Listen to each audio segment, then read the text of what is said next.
जय हिंद दोस्तों, स्वागत है आपका एक बार फिर से हमारे YouTube चैनल क्यूरियस सेंटर पर। दोस्तों UP triple S C PT 2022 का 15 अक्टूबर का जो एग्ज़ाम हुआ है, अभी हुआ है, उसका आंसर की यहाँ पर मैं आपको दिखा रहा हूँ शॉर्टकट में।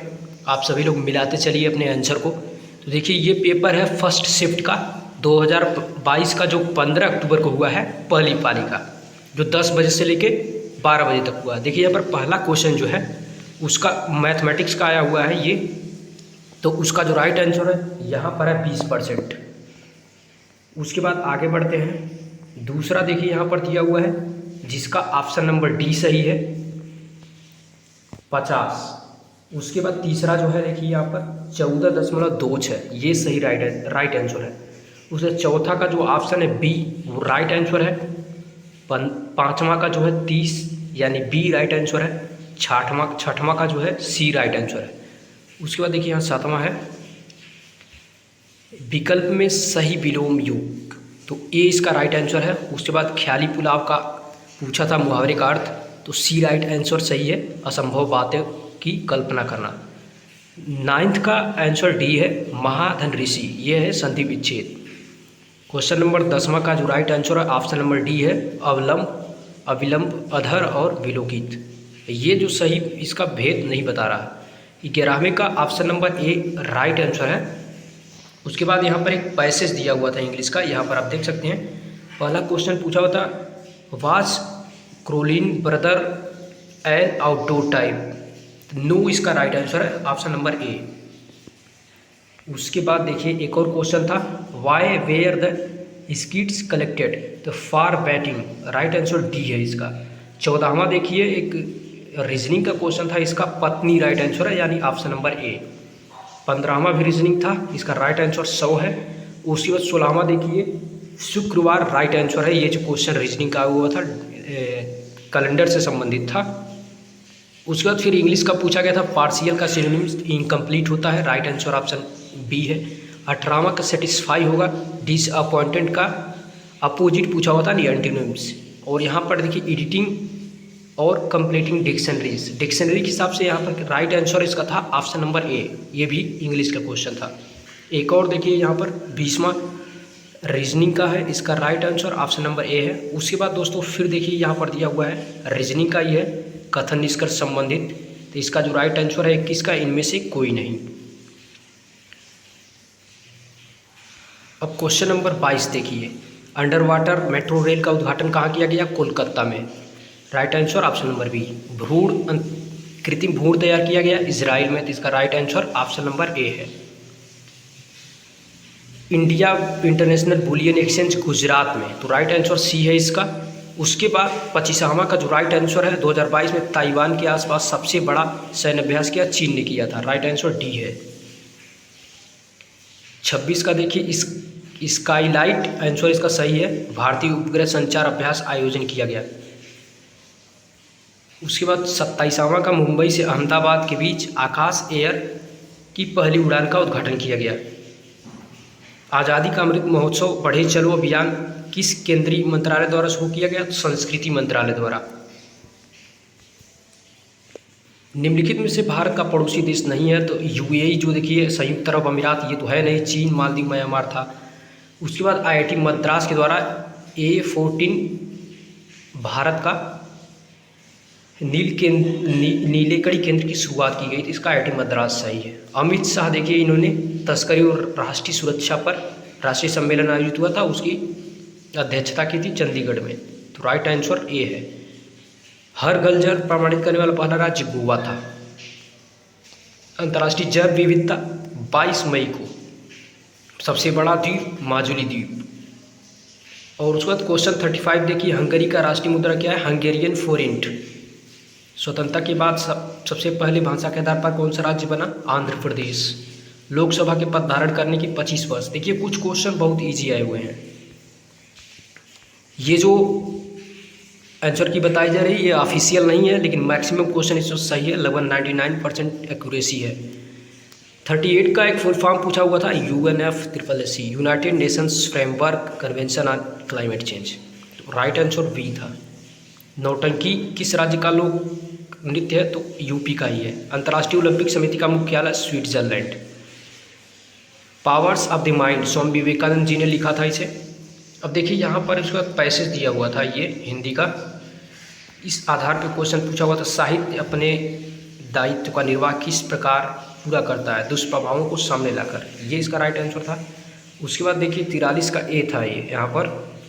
44 का भी देखिए साहित्य में किस तरह से पुरानी पीढ़ियों की जानकारी देता है, तो राष्ट्र का इतिहास गरिमा इस तरह से होता है। साहित्य केवल समाज का दर्पण क्यों नहीं है, क्योंकि साहित्य समाज की विडंबनाओं और विसंगतियों का पर प्रहार करके उनमें सुधार लाने की कोशिश की जाती है।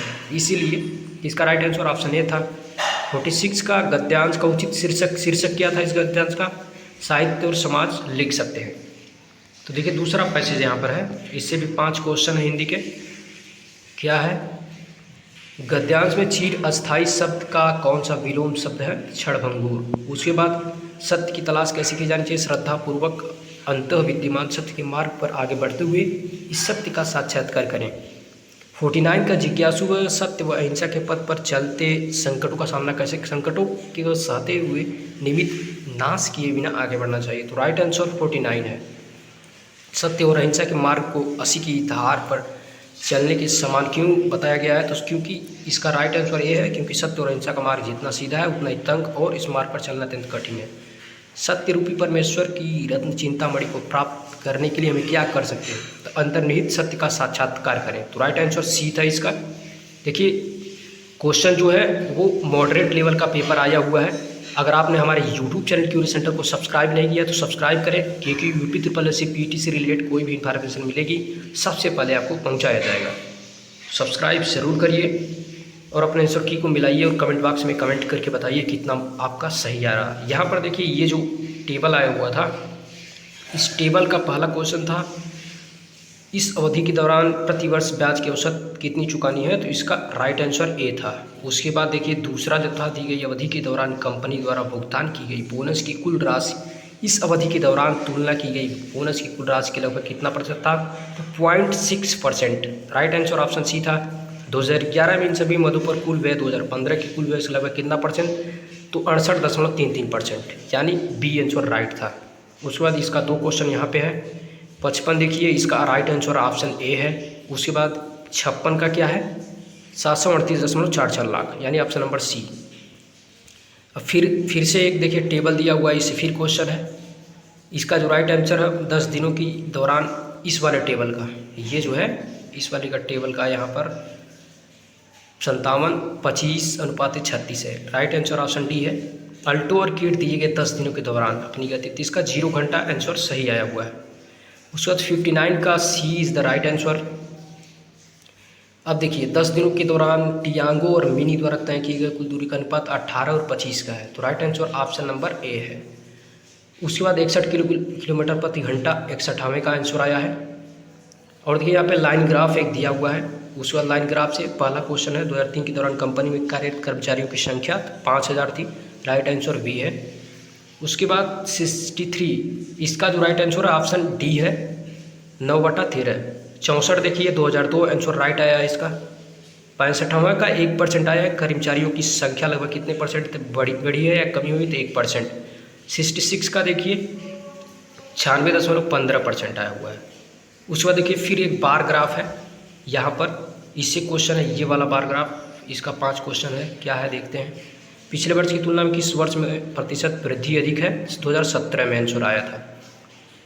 दिए गए कितने वर्षों में खिलौने का उत्पाद दिए गए वर्षों के उत्पाद से अधिक था, तो देखिए थोड़ा सा, तो वो था 4। 68 का 4 आंसर, यानी ऑप्शन नंबर डी। 69 का 20% आया, ऑप्शन नंबर सी। 70 का देखिए सी आया हुआ है, 2012 और 2017। मैं एक्सप्लेन नहीं कर रहा हूँ, आप मिला लीजिए, एक्सप्लेन बाद में देखिएगा। 71 का जो है 137.5% आया हुआ है, जो कि ग्राफ से ही था। उसके बाद ग्राफ खत्म हो चुके हैं, 20 मार्क्स आए हुए थे। अब जीके जीएस का देखिए, संगमरमर प्रत्यदूरा पर रंगीन पत्थर की जड़ाई का काम शाहजहाँ के समय में शुरू हुआ था, तो राइट आंसर ऑप्शन बी है। तांबे का सर्वप्रथम प्रयोग ताम्र पाषाण, जिसको नहीं पता होगा वो भी इसको मार सकता है। ताम्र पाषाण यानी तांबा दिख रहा है यहाँ पर। पहली बौद्ध संगीति राजगिरी में हुई, तो C is the right answer. Maurya सम्राट अशोक को देवानामी प्रियदर्शी कहा जाता था, तो राइट आंसर बी। उसके बाद 76 का मुगल सम्राट, जब ईस्ट इंडिया कंपनी की स्थापना हुई तब उस समय किसके शासन में आए ईस्ट इंडिया कंपनी, तो मुगल सम्राट का यहाँ पर शासन चल रहा था। भूदान ग्रामदान आंदोलन विनोबा भावे ने शुरू किया। कमला देवी चट्टोपाध्याय गांधी जी को आंदोलन के लिए केवल पुरुषों तक सीमित न रखने के लिए राजी किया था। इन्होंने ही महिलाओं के लिए भी दांडी नमक यात्रा को शुभारंभ किया था। तो कमला देवी चट्टोपाध्याय राइट आंसर। 79 का है अमेरिकी क्रांति। राष्ट्रवाद की पहली अभिव्यक्ति वहीं से हुई थी। उसके बाद सरकार के निम्नलिखित में से किस अधिनियम के कारण बम्बई को सिंध प्रांत का निर्माण हुआ, तो भारत सरकार अधिनियम 1935 से हुआ था। दिल्ली चलो का नारा सुभाष चंद्र बोस जी ने दिया। निम्नलिखित में जनसंख्या वितरण को प्रभावित करने वाला आर्थिक कारक नहीं है। देखिए आर्थिक कारक यहाँ पे पूछा हुआ शहरीकरण, खनिज, औद्योगिकरण और पानी की उपलब्धता। यहाँ पे चारों ऑप्शन जो है आर्थिक कारक ही है, लेकिन इसमें डाउट है कि ए होगा या डी होगा। तो 2 क्वेश्चन में डाउट है, या तो शहरीकरण या तो डी, दोनों में से कोई एक है, डाउट है इसमें।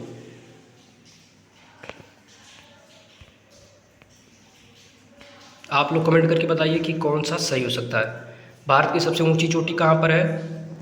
विश्व की सबसे ऊंची चोटी तो नेपाल और तिब्बत के बीच में है, जो माउंट एवरेस्ट है। अक्टूबर की गर्मी क्यों होती है? तो उच्च आर्द्रता से जुड़ा उच्च तापमान, हाई टेम्परेचर और associated high humidity. Temperature high होता है, ह्यूमिडिटी हाई होती है, इसलिए अक्टूबर की गर्मी जुड़ी हुई है। भारतीय मानक समय ग्रीनविच माध्य से कितना आगे है? 5.5 घंटा। राइट आंसर ऑप्शन सी है। निम्नलिखित में से कौन सा हरित क्रांति का रणनीतिक हिस्सा नहीं था? तो सभी हिस्से थे इसके, ये जो भी दिए हुए हैं। देखिए यहाँ पर 4 विकल्प दिए हुए, 4 जो थे हिस्से थे, तो राइट आंसर इसका क्या है? डी है, सभी हैं। उसके बाद देखिए निम्नलिखित में से किस नदी को बिहार का अशोक, तो बिहार का अशोक पता है आपको, कोसी को कहते हैं। बंगाल का अशोक दामोदर को कहते हैं। पंचवर्षीय योजना को अंतिम स्वीकृति निम्नलिखित में किसके द्वारा दी गई थी? तो राष्ट्रीय विकास परिषद यानी एनडीसी, नेशनल डेवलपमेंट काउंसिल के द्वारा। किसी भी विकासशील अर्थव्यवस्था के प्रारंभिक चरणों में अधिकांश गतिविधियाँ प्राथमिक गतिविधियाँ होती हैं, मतलब शुरुआत में। उसके बाद देखिए क्वेश्चन नंबर 90 पूछ रहा, वाणिज्यिक बैंक नहीं है। HSBC ये है, स्टेट बैंक ऑफ इंडिया ये भी है, ICICI ये भी है, सिडबी जो नहीं है ये एक विकास बैंक है। कौन सा सार्वजनिक क्षेत्र उपक्रम के तहत विशेष कानून पारित करके स्थापित किया गया? तो वैधानिक निगम, स्टैट्यूटरी कॉर्पोरेशन। इसका right answer option number B है। भारत संघ कार्यकारिणी में निम्नलिखित में से कौन सा शामिल नहीं है? तो राज्यों के मुख्यमंत्री जो है वो संघ में नहीं शामिल है। संघ यानी सेंटर, तो सेंटर में कौन है? राष्ट्रपति, उपराष्ट्रपति और प्रधानमंत्री। D is the right answer है। निम्नलिखित में से कौन सा जो है भारतीय संविधान में सर्वोच्च न्यायालय की स्थापना और गठन के बारे में, यानी सुप्रीम कोर्ट के बारे में कौन सा है? अनुच्छेद 124। मौलिक अधिकार को लागू करने की शक्ति किसके पास है? सर्वोच्च न्यायालय और उच्च न्यायालय यानी सुप्रीम कोर्ट और हाई कोर्ट। भारत में राष्ट्रीय मानवाधिकार आयोग निम्नलिखित में किस मंत्रालय के अधीन है? तो गृह मंत्रालय के अधीन है। ह्यूमन राइट्स कमीशन जो है। केंद्रीय शासित प्रदेश में उच्च न्यायालय की स्थापना करने का अधिकार है, तो संसद के पास जो यूनियन टेरिटरी है उसमें हाई कोर्ट स्थापित करने का अधिकार दिया हुआ है। क्वेश्चन नंबर देखिए 97, निम्नलिखित में से कौन सा वनस्पति रेशा नहीं है? तो जूट, कॉटन और फ्लैक्स ये जो है ये सब प्लांट फाइबर है। नायलॉन जो है वो मानव द्वारा बनाया जाता है यानी आर्टिफिशियल है। तो यहाँ पर पूछा हुआ है, इंग्लिश का आप पढ़ेंगे तो समझ में आ जाएगा। यहाँ पर लिखा हुआ है विच एमंग द फॉलोइंग, देखिए यहाँ पर इंग्लिश वाला स्पष्ट लिखा हुआ है which among the following is not a plant fibre. तो जूट भी है, कॉटन भी है, फ्लैक्स भी है। नायलॉन जो है वो केमिकल के द्वारा बनाए जाते हैं। तो राइट आंसर ऑप्शन सी है। तारों का रंग किस पर निर्भर करता है? तो उसके तापमान पे, इट्स टेम्परेचर। निम्नलिखित में से कौन सी गैस ग्लोबल वार्मिंग के लिए जिम्मेदार नहीं है? तो ग्रीन हाउस गैस जिम्मेदार होती है। तो पूछा कौन सी गैस जिम्मेदार है? ग्रीन हाउस गैस में CO2, मीथेन वगैरह आती हैं। तो right answer option number B. और लास्ट क्वेश्चन जो है देखिए यहाँ पर, न्यूमोनिया द्वारा किस अंग को प्रभावित किया जाता है? तो न्यूमोनिया जो है फेफड़े को प्रभावित करती है। तो राइट आंसर ऑप्शन बी है। तो ये सब क्वेश्चन देखिए एकदम मॉडरेट लेवल के पेपर आए हुए थे, बहुत हार्ड नहीं था। आप आशा करता हूँ कि आप सभी के 75+ मार्क्स बन रहे होंगे। आप सभी लोग कमेंट बॉक्स में बताइए कितने मार्क्स आपके बन रहे हैं, और हमारे चैनल को सब्सक्राइब करिए क्योंकि यहाँ पर सारी अपडेट आपको UP SSSC PT से रिलेटेड मिलती रहेगी, लेटेस्ट और ऑथेंटिक। हमारे टेलीग्राम ग्रुप से आप जुड़ना चाहते हैं तो नीचे डिस्क्रिप्शन में लिंक दिया हुआ, वहाँ से जाकर जुड़े। वहाँ पर सारे पीडीएफ आपको मिलते रहेंगे, आंसर की और क्वेश्चन पेपर का भी। चलते हैं, फिर मिलेंगे नई अपडेट के साथ। और आंसर की हम देते रहेंगे हर एग्ज़ाम का, हर पाली का क्वेश्चन पेपर आप टेलीग्राम से डाउनलोड कर सकते हैं। तो हमारे यूट्यूब चैनल क्यूरियस को सब्सक्राइब जरूर करिए, क्योंकि यह आपके लिए बहुत इम्पोर्टेंट है। चलते हैं, नमस्कार, जय हिंद।